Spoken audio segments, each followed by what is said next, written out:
হ্যাঁ বন্ধুরা, আমি এসে গেছি তোমাদের গল্প দাদু ওরফে অসিত লাহিড়ী। আমার সেই ইউটিউব চ্যানেল 12 মাসে 13 পর্ব। আমি তোমাদের কয়েক দফায় আমি তোমাদের প্রেমেন্দ্র মিত্রের ঘনাদার গল্প শোনাচ্ছি।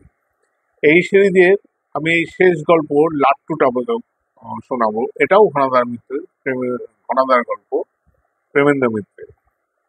যাই হোক, আমি শুরু করছি। কিন্তু প্রতিবারের মতন এবারও বলছি, গল্পের শেষে তোমরা যখন ভালো লাগবে তোমরা লাইক দেবে, কমেন্টস করবে এবং পারলে অবশ্যই শেয়ার করবে। এবং কখনো ভুলো না এটাকে, আমার এই চ্যানেলটাকে সাবস্ক্রাইব করতে। কেন সাবস্ক্রাইব করলে আমার নতুন করে উৎসাহ হবে তোমাদের নতুন নতুন গল্প শোনাবো। এবং আমি জানতে পারবো কারা কারা সাবস্ক্রাইব করছে, এবং সেই জন্য আমার পরবর্তী ভিডিওগুলো তোমাদের দেখতেও সুবিধা হয়। শুরু করা যাক। ঘনদা গম্ভীর ভাবে বললেন, না প্লেন নয়, লাট্টু। কোন সূত্রে আমাদের একেবারে থ করে দিয়ে ঘনদার কথা বললেন সেইটা আগে বলি। পুজোর সময় দার্জিলিং যাওয়ার কথা হচ্ছিল। ট্রেনে যাওয়ার হাঙ্গামা যত, সময়ও তত বেশি লাগে। তাই প্লেনে যাওয়ার ব্যবস্থা ঠিক করেছিলাম। ট্রেনেই হোক আর প্লেনেই হোক, ঘনদার পক্ষে একই কথা হওয়া উচিত। কারণ আসলে পরস্পরিপদী হয়ে তিনি আমাদের ঘাড়েই চড়ে যাবেন। কেন তিনি তো একটি পয়সা খরচ করবেন না, আমাদের ঘাড়েই চড়ে যাবেন। ঘাড় অবশ্য আমরা স্বাদ পেতেই নিয়েছি। বিদেশেতেই থাকলে একটু ভালো জমবে, কিন্তু প্লেনের নাম শুনেই তিনি এমন আঁতকে উঠে বেঁকে দাঁড়াবেন কে জানতো। গৌর একটু অবাক হয়ে জিজ্ঞেস, ট্রেনে যেতে আপনার আপত্তিটা কোথায়? কোথায় এক রাত একবেলা কাটিয়ে টিকিয়ে টিকিয়ে যেতেন, তার বদলে 1.5 ঘন্টায় সব ঝামেলা শেষ। কিন্তু ঘনাদার ধরুন ভাঙা মন। প্লেনে তিনি কিছুতেই চড়বেন না। অনেকক্ষণ ধরে রাজি করানোর চেষ্টা করে শেষ পর্যন্ত চটেই গেলাম। শিবু তো বলেই ফেললেন, ঘনাদা বোধহয় ভয় করে প্লেনে। ঘনাদা তার দিকে যে দৃষ্টিটা হানলেন, তাতে শিবুর ভস্ম হয়ে গেলেও হতে পারত, কিন্তু হয়নি অবশ্য। শিবুর বোধহয় অ্যাসবেস্টাসের চামড়া। এই দৃষ্টির সামনে বেশ অক্ষত থেকে সে আবার অম্লান বদলে জিজ্ঞেস করলো, প্লেনে কখনো চড়েননি বুঝি ঘনাদা? শুধু চোখের দৃষ্টি দিয়ে যে অপমানের উত্তর দেওয়া যায় না, তাই ঘনাদা আবার মুখ খুললেন এবং যত সম্ভব অবজ্ঞার সঙ্গে বললেন, প্লেনে চড়া ছেড়ে দিয়েছি। মানে আমি এত প্লেনে চড়েছি যে এখন আর ভালো লাগে না, এরকম ধরনের অবস্থা। ছেড়ে দিয়েছেন? কি দুঃখে? এবার প্রচন্ড বিদ্রুপ শিশিরের কণ্ঠে। এর উপর আবার ওটা ফোড়ন দিয়ে গৌর বলল, অত ধীরে সুস্থে যা বোধহয় ঘনদার পছন্দ হয় না। মাত্র 300-400 মাইলে কি ঘনদার পোষায়?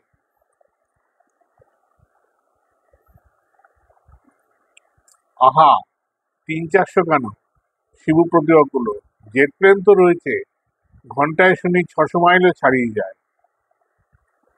ঘন্টায় 600 মাইলের উপর শুনে ঘনাদার মুখে যে অবজ্ঞার হাসি ফুটে উঠল, তাই তো অবাক হয়ে জিজ্ঞেস করলাম, ঘনাদা যে জেট প্লেনে চড়েছেন তার বেগ যে এর চেয়েও বেশি ছিল?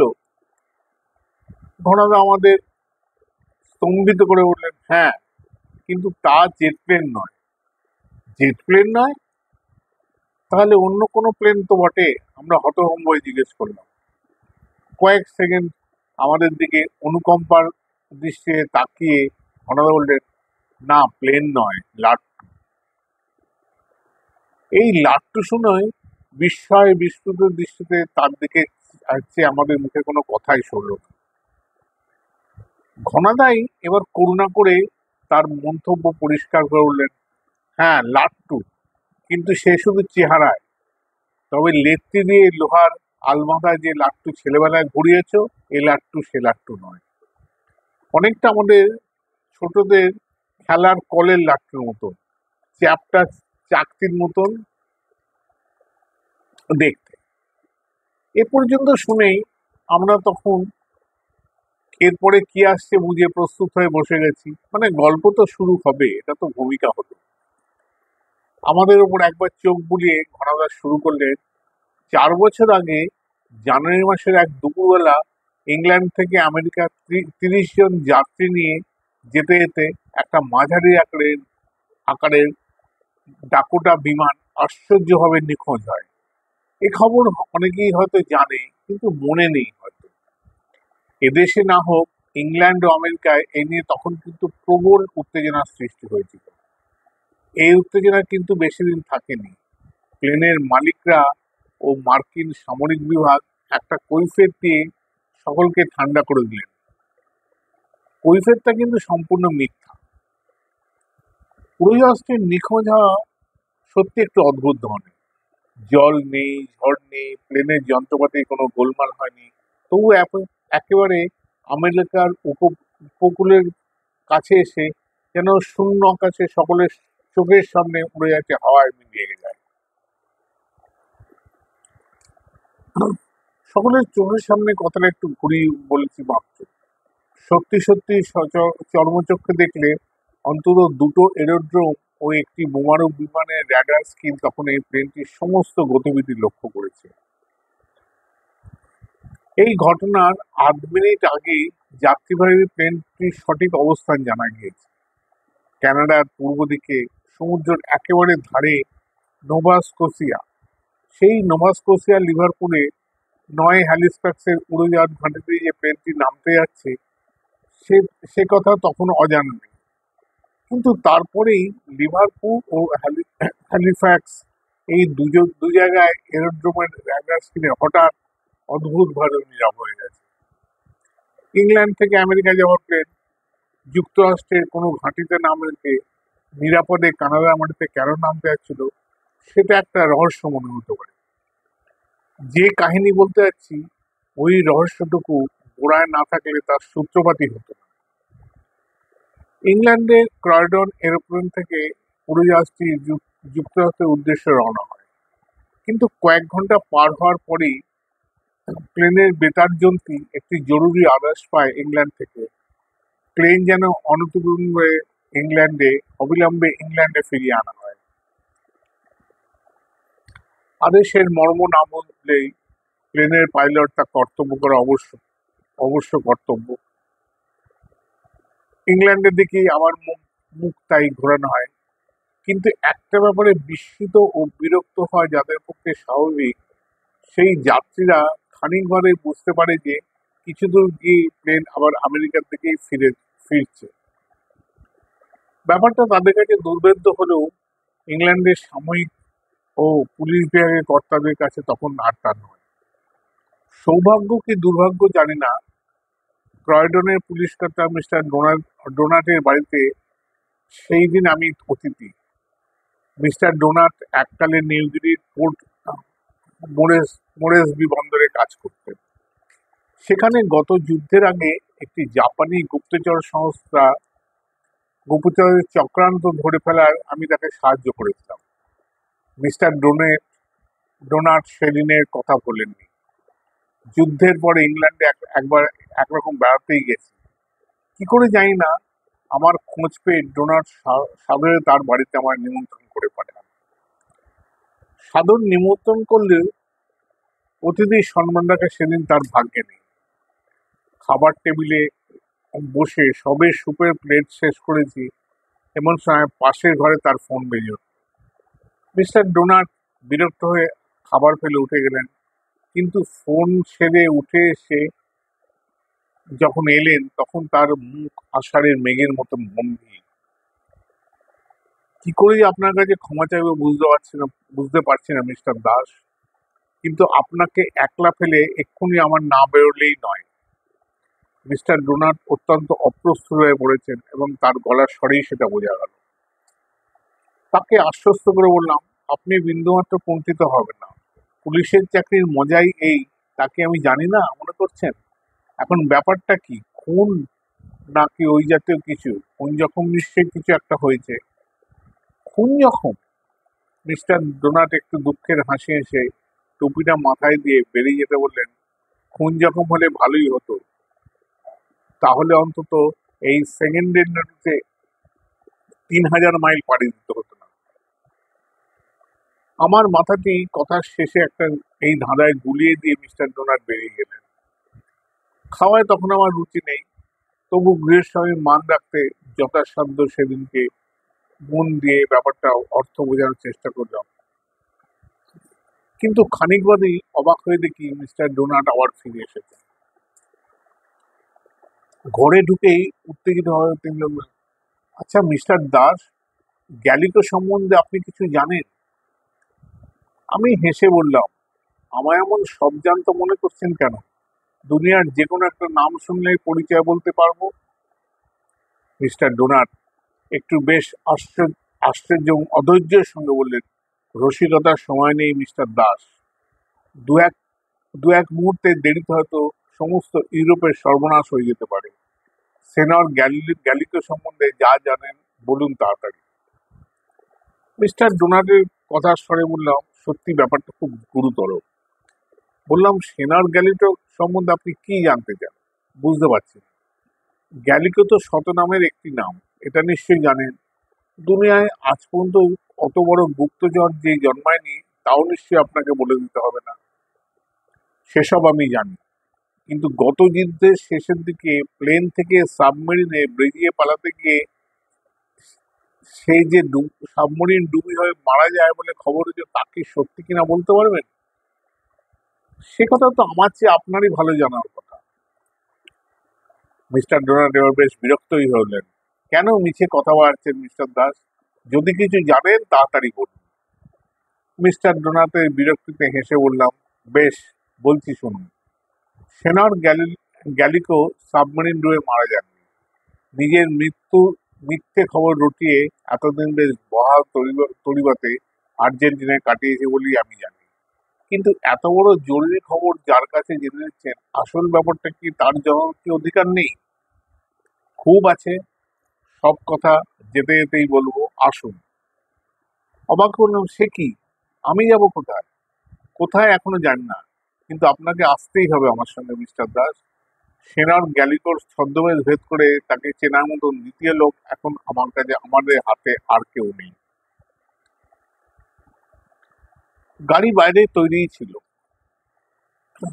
রাস্তার নিয়ম কানুন খেলায় লন্ডভন্ড করে বিদ্যুৎ গতিতে সেই গাড়ি মিনিট কয়েকের মধ্যে দেখলাম কয়েকড্রম এরোড্রোমে আমাদের পৌঁছে দিল।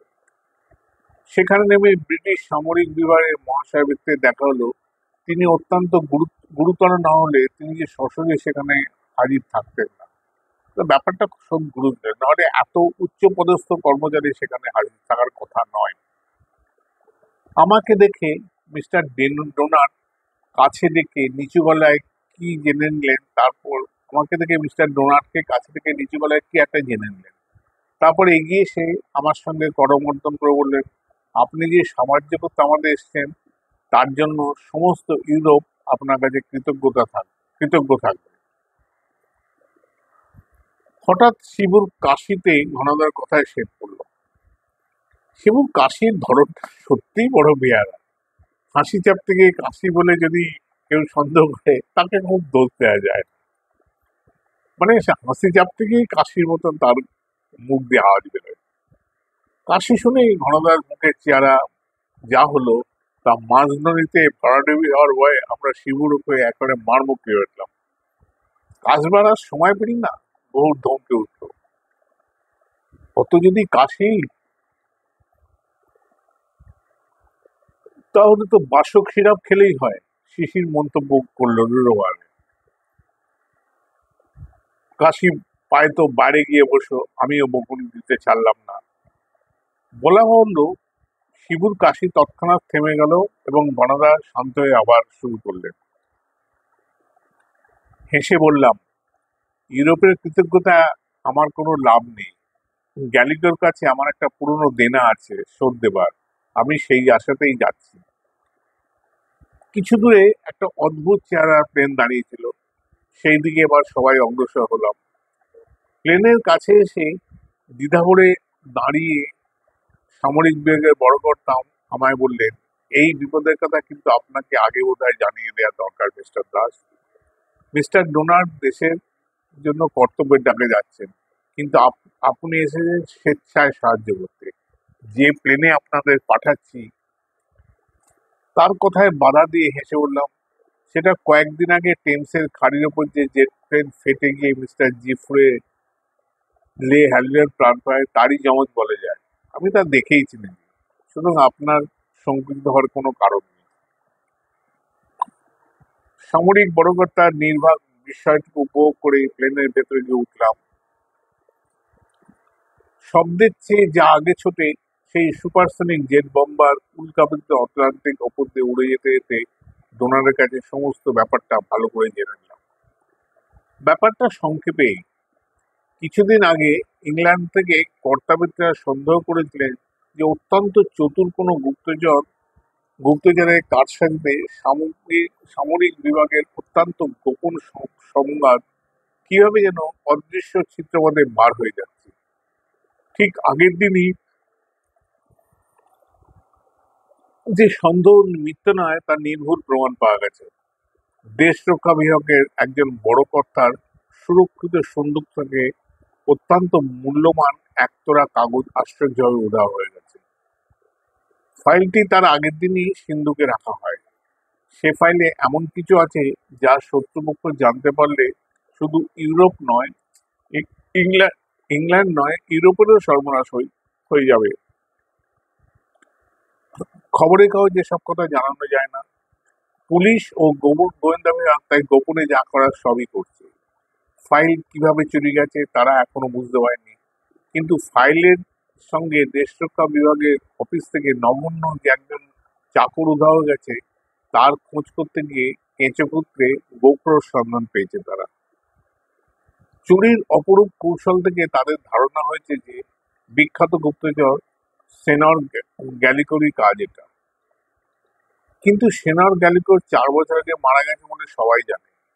তা সত্ত্বেও এই মূল্যবান কাগজপত্র যে পথে ইংল্যান্ড থেকে বেরিয়ে যেতে পারে তার সবগুলি ওপরই গোয়েন্দা বিভাগ কড়া নজর রেখেছে। যে প্লেনটি ক্রয়ডন থেকে আমেরিকায় রওনা হয় তার যাত্রীদের মধ্যেও একজন গোয়েন্দাকে সেজন্য রাখা হয়। প্লেনটি ছাড়ার সময় তার সমস্ত যাত্রীর পরিচয় অবশ্য ভালোভাবে খুঁটিয়ে দেখা হয়। তাতে কারোর পরিচয়ে কোনো খুঁত পাওয়া যায় না। তা সত্ত্বেও প্লেনটি ছেড়ে যাওয়ার পরেই গোয়েন্দা পুলিশ এমন একটা সূত্র পায় যাতে মনে হয় ওই প্লেনেই গুপ্তচর তার চুরির মাল নিয়ে পালিয়েছে। তৎক্ষণাৎ বেতার টেলিগ্রামে প্লেনটিকে ফিরে আসার আদেশ দেওয়া হয়। প্লেনটি ফিরেও আসছিল, কিন্তু হঠাৎ মাঝপথে কি যে হয় কিছুই বোঝা যায় না। প্লেনটি ইংল্যান্ড দিকে না এসে আবার ওপারের দিকেই যাত্রা করে। আমেরিকা ও কানাডার পূর্ব উপকূলের সমস্ত এরোড্রোম ও সামরিক ঘাঁটিকে তখনই সতর্ক করে দেওয়া হয়েছে প্লেনটির অপেক্ষায় সতর্ক থাকার জন্য।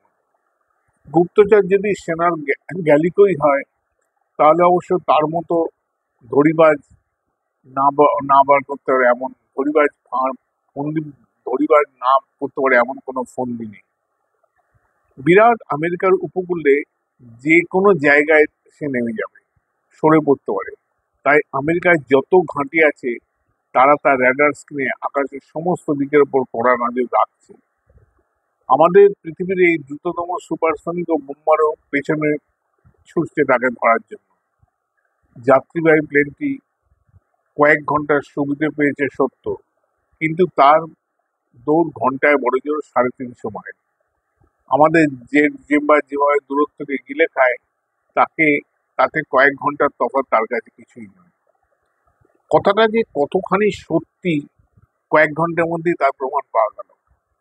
আমাদের র্যাডার অপারেটর উত্তেজিত হয়ে জানলো তার রাডার স্ক্রিনে একটি উড়োজাহাজের সন্ধান পেয়েছে সে।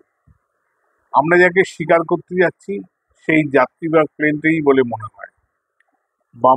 আমাদের বোম্বারের বেগ 500 থেকে 600 মাইল বাড়িয়ে দেওয়া হলো। অথবা আমরা তখন আমেরিকার উপকূলে এসে পড়েছি। আর খানিক বাদে শুধু র্যাডার স্ক্রিনে নয়, প্লেনটিকে খালি চোখেই দেখা যায় বোধহয়। মিস্টার ডোনাট আর আমি তখন র্যাডার যন্ত্রীর পাশে দাঁড়িয়ে তার স্ক্রিনের দিকে উদ্গ্রীব হয়ে চেয়ে আছি।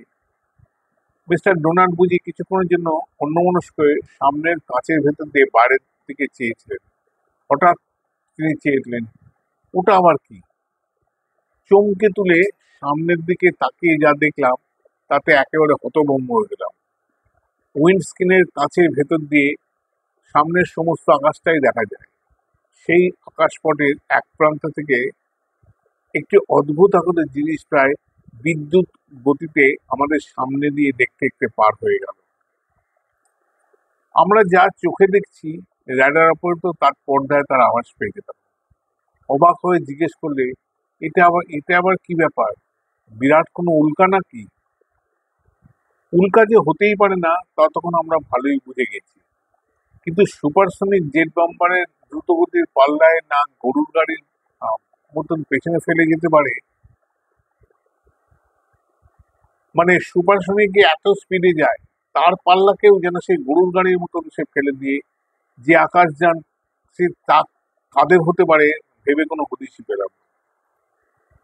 যতই অদ্ভুত ব্যাপার হোক, আমরা যে উদ্দেশ্যে চলছি তাছাড়া আর কোনো কিছুতে আমাদের মন দেওয়া উচিত নয়। কিন্তু হঠাৎ সেদিকেও আশ্চর্যভাবে বাধা পাবো কে জানত। র্যাডার স্ক্রিনে বুঝতে পারছিলাম আমাদের সামনের প্লেনটি আর বেশি দূরে নেই। বড় জোর 20-25 মিনিটের মধ্যেই তাকে আমরা ধরে ফেলব। কিন্তু হঠাৎ আমাদের স্তম্ভিত করে র্যাডার স্ক্রিনটি যেন ঝাপসা হয়ে গেল। যন্ত্রপাতির কোনো গোলযোগ মনে করে অপারেটর সব কিছু প্রাণপণে পরীক্ষা করে দেখল, কিন্তু সেখানে কোনো ত্রুটি পাওয়া গেল না। কয়েক সেকেন্ড বাদে যেমন ঝাপসা হয়ে গেছিল সেইভাবেই পর্দা আবার পরিষ্কার হয়ে গেল বটে। কিন্তু চতুর্দিকে র্যাডার তরঙ্গ পাঠিয়ে খোঁজ করেও আমাদের প্লেনটির আর কোনো পাত্তা পাওয়া গেল না। হঠাৎ প্লেনটি যেন শূন্য আকাশের মতো মিলিয়ে গেছে। এই ব্যাপার নিয়ে কাগজে কিছুদিন শোরগোল পড়ার পরে সামরিক বিবৃতিতে যেসব ঠান্ডা হয়ে যায় যে থাকা যায় তা আগেই বলেছে। সামরিক বিবৃতিতে বলা হয় প্লেনটি সমুদ্রের উপর ভেঙে পড়ে ডুবে গিয়েছিল। র্যাডার স্ক্রিন ঝাপসা হয়ে যায় ব্যাপারটা একেবারে অস্বীকার করা হয়, কিন্তু আসল কথা যে তা নয় তা বলাই বাহুল্য। সাধারণে জানতে পারলে পাছে আতঙ্কগ্রস্ত হয়, সেই জন্য এরকম মিথ্যে খবর দেওয়া হয়েছিল। সমস্ত সাধারণ লোককে আশ্বস্ত করলেও দেশের উপরওয়ালারা তখন রীতিমতো চিন্তিত হয়ে উঠেছেন। ইতিপূর্বে নানা দিকে, বিশেষ করে আমেরিকার বহু জায়গা থেকে রহস্যজনক ওইরকম আকাশযানের সংবাদ বহুবার পাওয়া গেছে। দর্শকের চোখের ভুল ও বাজে লোকের আজগুবি কল্পনা উড়িয়ে দিয়ে সাধারণত এসব গুজব বন্ধ করা যায়। এবার সামরিক কর্তারা নিজেরা মনে মনে স্বীকার করতে বাধ্য হলেন যে সাধারণ গুপ্তচরের মধ্যে কিছু সত্য অবশ্যই আছে। বাইরে উচ্চবাচ্য করলেও গোপনে গোপনে এ বিষয়ে ব্যাকুলভাবে তারা অনুসন্ধান চালাতে লাগলেন। সেই অনুসন্ধানের কোনো ফলই কিন্তু পাওয়া গেল না। ব্যাপারটার কোনো হদিশ না পেয়ে তারা রীতিমতো দিশেহারা হয়ে পড়লেন। আজ পর্যন্ত দিশেহারা তো তাদের থাকতো তো, যদি না নিউ ইয়র্ক বাজারে মিল্ক, সেবল আর মাইন প্রভৃতি বিরল পশুলোমের দাম হঠাৎ অসম্ভব চড়ে না যেত। মানে এর সাথে পশুলোমের কি সম্পর্ক? আমরা তো একটু অবাক হয়ে গেলাম। যাই হোক, ধনাদার গল্পটা তো শুনতে হবে, তাই আমরা সেদিকেই মন দিলাম। যাত্রী ট্রেনটি খোঁজ না পেয়ে আমরা তখন জেট বোম্বারে আমেরিকায় নেমে নিউ ইয়র্কের এক হোটেলে আছি। এই দিন দুই বাদে বিলেতেই আমাদের ফিরে যাওয়ার কথা। মিস্টার ডোনাট আমার সঙ্গে এক ঘরেই ছিলেন। সেদিন সকালবেলা খবরের কাগজ পড়তে পড়তে বিরক্ত হয়ে তিনি কাগজটা ফেলে দিয়ে বললেন, এমন হুজুকে যার দুনিয়ায় দুটি নেই। ইংরেজরা মনে মনে আমেরিকার একটি চটা জেনে হেসে বললাম, মার্কিন দেওয়ার নতুন কি হুজুগ দেখলেন? কাগজটা আমার হাতে দেখুন, এত বড় কাণ্ড দুনিয়ায় চলেছে, আর তার জায়গায় কোথায় ল্যাব্রাডোরে পশুরম দুষ্প্রাপ্য হয়েছে তাই নিয়ে কাগজে হইচই লাগিয়ে দিয়েছে। আবার কোন এস্কিমো শিকারী কি আজগবি গল্প বানিয়ে বলেছে তাও সবিস্তারে ছাপা হয়েছে। কাগজটা পড়ে দেখলাম ডোনার ঠিকই বলেছে। সেবল, মিল্ক ইত্যাদি যেসব পশুলোম পৃথিবীর সেরা ধনীদের অত্যন্ত আদরের জিনিস, সেসব মেরু প্রদেশ বিশেষ করে ল্যাব্রাডোরের উত্তরাঞ্চল থেকেই আমেরিকা আসে। যারা ফাঁদ পেতে তুষার অঞ্চলে এসব প্রাণী ধরে তাদের বলে ট্র্যাপার। এবছর ট্র্যাপাররা তাদের শিকারের জায়গায় একটি প্রাণীর ল্যাজও দেখতে পায়নি। নামুক নামে একজন বুড়ো ট্র্যাপার নাকি এস্কিমোদের কাছে এ বিষয়ে একটা আজগুবি গল্পও শুনে এসেছে। গল্পটা এই যে ল্যাম্বারডোরে এতকাল যেসব দেবতাদের ভয়ে কোনো সাদা মানুষ পা দিতে সাহস করতো না, তারা নাকি ফিরে আসছেন। পশু পাখিরা তাই ল্যাম্বারডোর ছেড়ে পালাচ্ছে। এরপর মানুষকেও পালাতে হবে। এই গল্পের সঙ্গে পাশে একটি খবর পড়ে আমি উত্তেজিত হয়ে নামলাম, মিস্টার ডোনাট, তৈরি নাও, এখনই আমাদের ল্যাম্বারডোরে যেতে হবে। তুমি কি পাগল হলে নাকি? মিস্টার ডোনাট অবাক হলো। পরশু আমাদের বিলেত ফেরতে হবে, এখন ল্যাম্বারডোরে যাবো কি করে? হ্যাঁ, ল্যাম্বারডোরেই আমাদের যেতে হবে। বোমবার নিয়ে যাদের যাদের ফিরে যাক তারা যাক। সেনার গালিকো আর যাত্রী প্লেনের রহস্য যদি ভেদ করতে চাও আমার সঙ্গে চলো। কিন্তু যাবো কিসে? ল্যাম্বার্ডোর তো আর বোস্টন শিকাগো না যে ট্রেনে চেপে বসলেই হলো।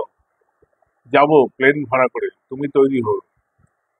প্লেন ভাড়া করে সেদিন ল্যাম্বার্ডোরে ব্যাটেল হারলে গিয়ে নামলাম। সেখান থেকে বিশেষ ধরনের তৈরি কয়েকটা শালতির মতন লম্বা মোটর বোট ভাড়া করে হ্যামিল্টন নদীতে চললাম ডাইক লেকের দিকে। ডাইক হ্রদে পৌঁছার আগে লবস্টিক হ্রদের কাছে বিরাট হ্যামিল্টন জলপ্রপাত। সেখানে পৌঁছে মোটর বোট ছেড়ে হাঁটা পথে রওনা হলাম একজন পথ প্রদর্শক। সে পথ প্রদর্শক আর কেউ না, নিউ ইয়র্ক তার কাউরে যার গল্প বেরিয়েছিল সেই এস্কিমো ট্র্যাপার নাম। ব্যাটেল হারবারে নেমে ফার এবং পশু নামের ব্যবসাদের কাছে নানুকের খোঁজ করে জেনেছিলাম হ্যামিল্টন জলপ্রপাতের কাছে ট্র্যাপারদের প্রথম যে চুক্তিটি আছে সেখানেই তাকে পাওয়া যাবে।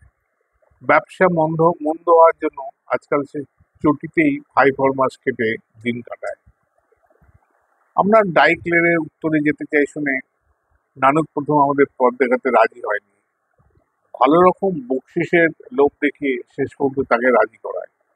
রাজি হয়ে তার বিস্ময় কিন্তু সে চেপে রাখতে পারেনি। ডাইক লেকের উত্তরে কোনো জানোয়ার পর্যন্ত আজকাল পাওয়া যায় না। সেখানে কি সুখে আমরা যেতে চাই? তার কথার উত্তর না দিয়ে পাল্টা প্রশ্ন করেছিলাম, হঠাৎ ও অঞ্চলে অমন দুর্দশা হওয়ার কারণ কি? নানুক এমনিতেই কম কথা বলে। এই প্রশ্নের জবাবে অত্যন্ত গম্ভীর হয়ে বলেছিল, গেলেই জানতে পারা যাবে।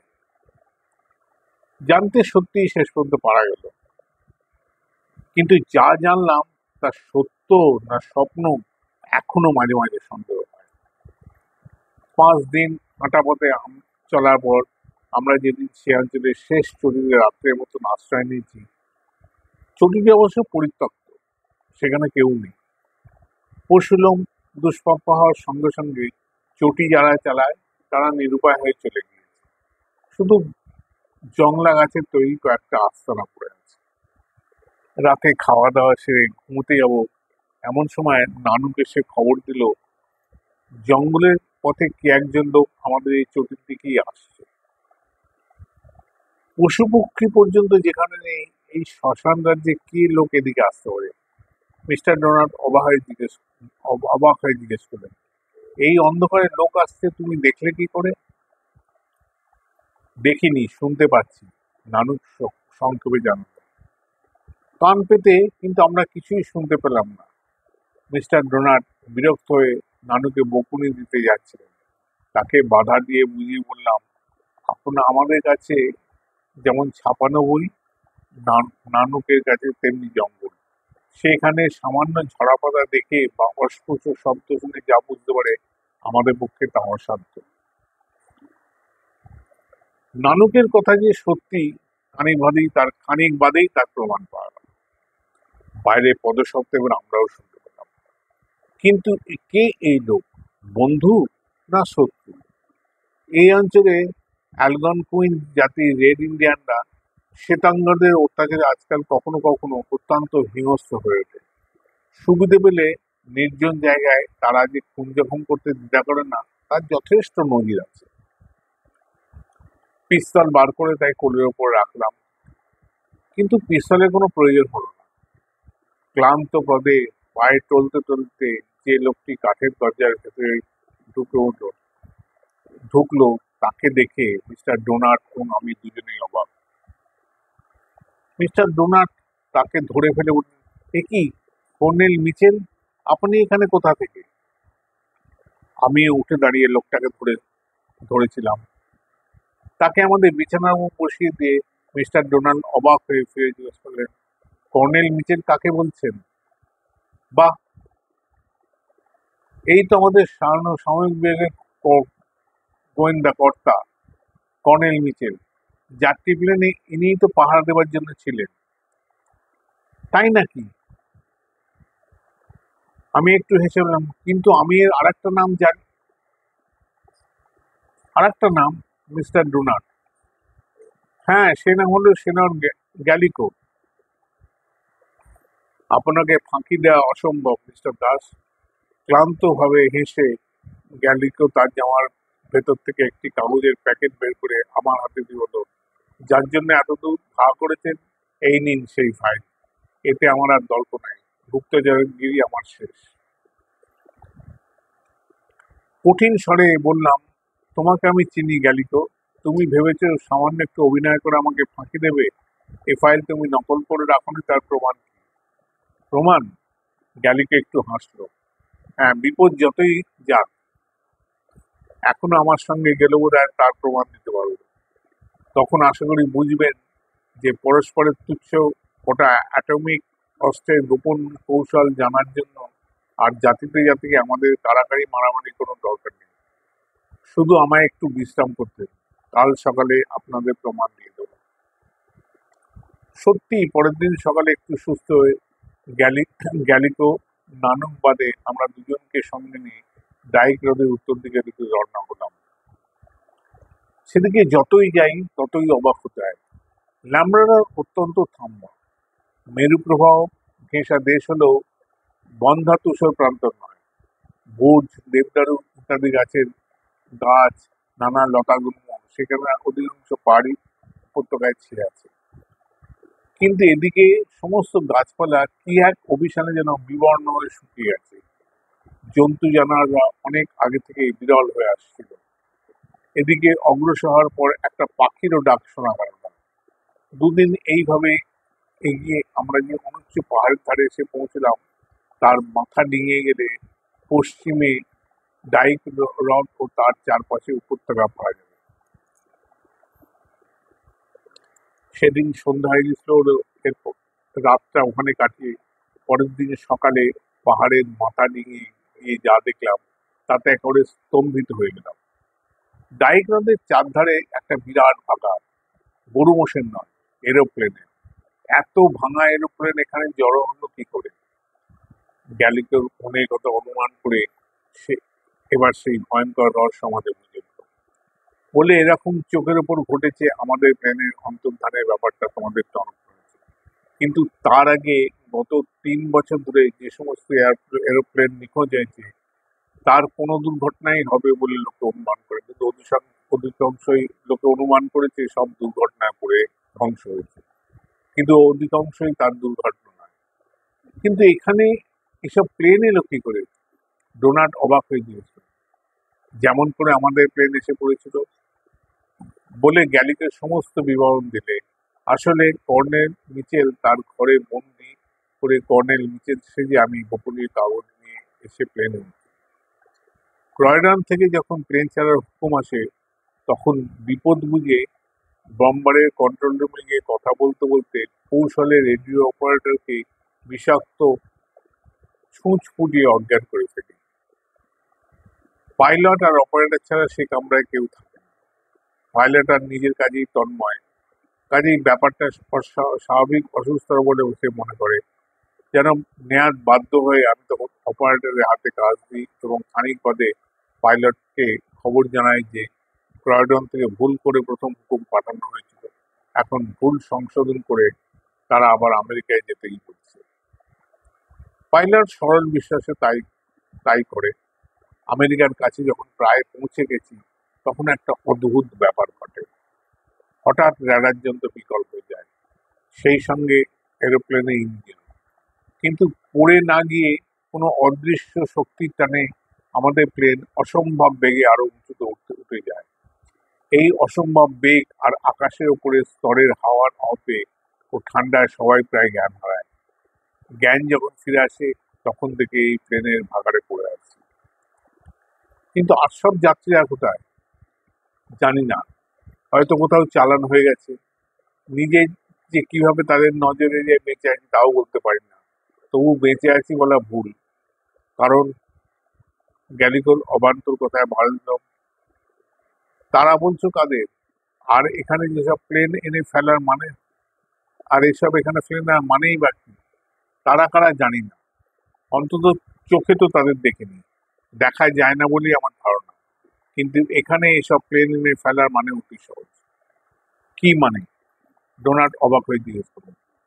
গ্যালিকো অত্যন্ত দুঃখের হাসি হেসে বললেন, কোনো অজানা অঞ্চলের, অজানা জঙ্গলের দেশে আমাদের কোনো বৈজ্ঞানিক অভিযান পাঠালে প্রথমে কি করা হয়? ভালো করে দেখে একটা থাকার জায়গা, তার চারিধার পরিষ্কার করে যতদূর সম্ভব ওষুধ ছিঁড়ে বিষাক্ত পোকামাকড় ও জন্তু জানোয়ার মারার ব্যবস্থা করা হয়। ল্যাবরেটরিতে এই যে গাছপালা পশু উপকরণ নেই, তার কারণ এদের কোনো ওষুধ বা রশ্মি আছে যা আমাদের বিজ্ঞানের কল্পনা অতীত। নিজেদের থাকার নিরাপদ জায়গা করে আমাদের বৈজ্ঞানিক তারপর কি করে জঙ্গল থেকে যা কিছু দরকারি মনে করে জ্যান্ত বা মরা সংগ্রহ করে আনে পরীক্ষা করার জন্য। এরাও তাই করেছে। এদের কাছে পৃথিবী একটা অজানা জঙ্গল মাত্র। কিন্তু এরা কিরকম জীব এবং কোথা থেকে এসেছে তার কিছু আভাস পেয়েছো? না, তা কিছু পাইনি। তবে যা যাতে এসেছে তার বোধহয় এখনো এখনো দেখাতে পারিনি বলে গ্যালিলিও হ্রদের ধারে আমাদের নিয়ে গেল। সবিস্ময়ে দেখলাম সেখানে ডাইক হ্রদের ওপরে জলের ওপরে যে জিনিসটি ভাসছে তাকে একমাত্র আমাদের ছেলেদের খেলবার চাকতি বা লাট্টুর সঙ্গে তুলনা করা যায়। কিন্তু তার ছোটখাটো একটা জাহাজের মতন বিরাট। গ্যালিকো সেটা দেখে বলল, আমার ধারণা গত বছর ধরেই এরা এখানে আসছে, এসে কদিন তাদের বৈজ্ঞানিক পরীক্ষা নিরীক্ষা করার মাল মশলা সংগ্রহ করে দিয়ে আবার চলে যাবে। এবার যাওয়ার সময় কেন জানি এটা তারা ফেলে গেছে বলতে হবে না। হ্রদের ধারেই অনেক বড় বড় গাছ কাটা পড়েছিল। গ্যালিকার কথা শেষ হওয়ার আগেই আমি হ্রদের জলে ভাসিয়ে তার উপর কোণার মতো চেপে বসতাম।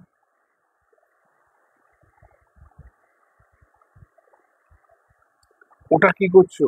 ওটা কি করছো? ডোনাল্ড চেঁচিয়ে উঠলো। যা করছি তোমরাও তাই করো। এই যন্ত্রযানের ভেতরে কি আছে দেখতে হবে। এক মুহূর্ত দ্বিধা না করলে গ্যালিলিও, ডোনাল্ড, তারপর আমার আমার মতো দুটি কাঠের খনি নিয়ে ভেসে পড়ল।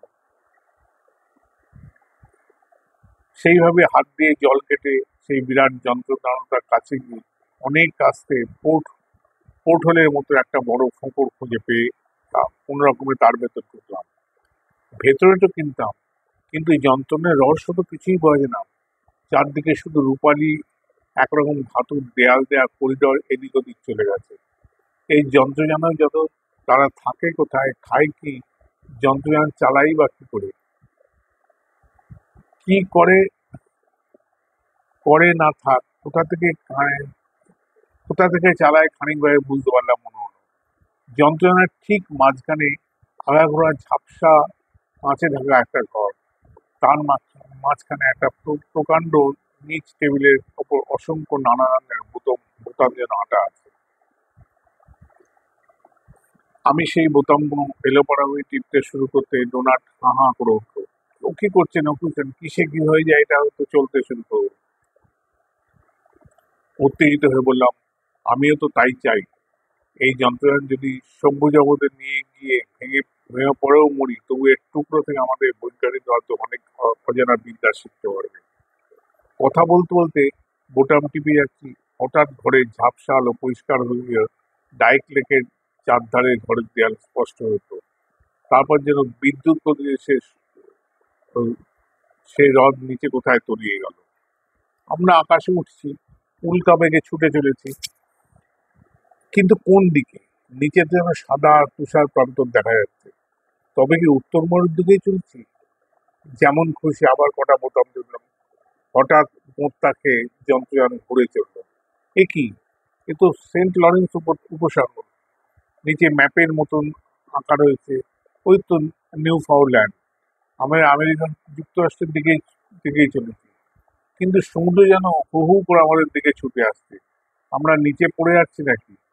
আরো কয়েকটা বোতাম টিপলাম। আবার পাক খেয়ে আমাদের যন্ত্র উপরে উঠে যাচ্ছে।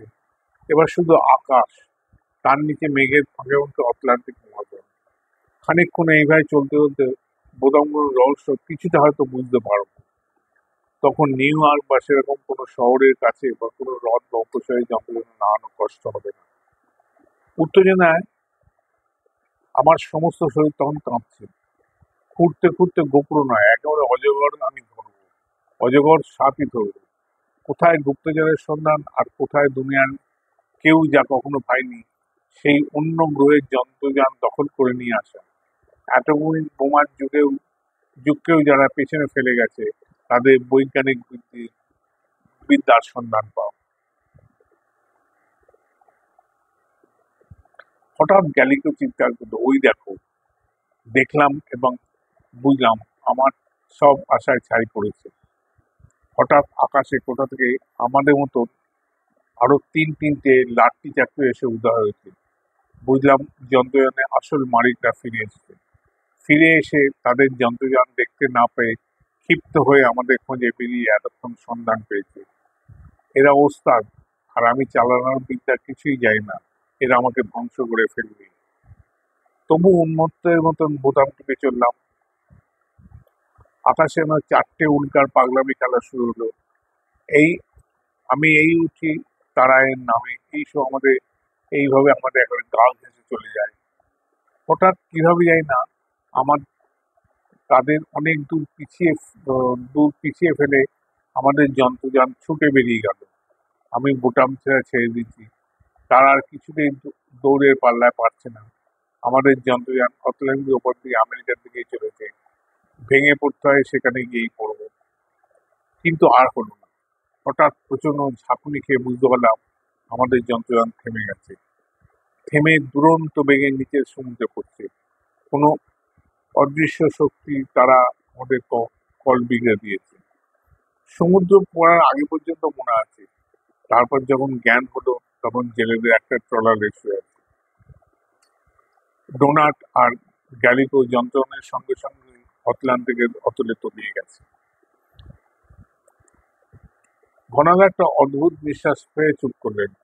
শিবুর কাশি আবার শুরু হতেই গৌর তাকে ধমক দিয়ে শাসিয়ে বলে, আচ্ছা, আপনি হঠাৎ ড্রাইভারের দিকেও যাওয়ার হদিশ পেলেন কোথায়? ঘনাদা একটু হেসে বলেন, ডোনাটও এই কথাটা জিজ্ঞেস করেছিল। হদিশ পেয়েছিলাম যে উড়ন্ত চাকরি নিয়ে আমেরিকা এখন যে হুলস্থুল হচ্ছে তারা সমস্ত গুজব ভালো করে বিশ্লেষণ করে। সেই গুজব থেকেই তাদের মনে হয়েছে এইসব লাট্টু আকারের জিনিসপত্র আমেরিকার উত্তর পূর্ব কোনো দিক থেকেই সাধারণত প্রথম দেখা দিয়েছে। এর সঙ্গে ল্যাম্বুরারের পশুদের বাজার মন্দা পড়ার যোগ দিয়ে আমার মনে হয় পশুলম যেখানে সব থেকে বেশি পাওয়া যায় সেই ডাইক হ্রদের কাছেই সূত্র পাওয়া যেতে পারে। শিবুর কাশি এবার আর ধমক দিয়েও থামানো গেল না। ঘনাদা বিষ দৃষ্টিতে তার দিকে চেয়ে মনের ভুলে শিশিরে গোটা সিগারেটের তিনটাই হাতে নিয়ে উঠে গেল। তাই এই হলো ঘনাদার আর একটা গল্প। এই হলো অষ্টম গল্পটা। যাই হোক, ঘনাদার তো অনেকগুলো গল্প আমি বললাম। প্রথম থেকে মশা, পোকা, নুড়ি, কাঁচ, মাছ, টুপি, ছড়ি এবং আজকে অষ্টম গল্প লাট্টু। এরপরে ঘনাদার আর একটা গল্প সিরিজ অদ্বিতীয় ঘনাদা, সেই প্রসঙ্গে আসবো। তার আগে হয়তো অন্যান্য কিছু নিয়েও আসতে পারি। যাই হোক, তোমাদের কেমন লাগলো জানিও। তোমরা সাবস্ক্রাইব করো এবং অবশ্যই লাইক, কমেন্টস এবং শেয়ার করো। রাখলাম, টাটা।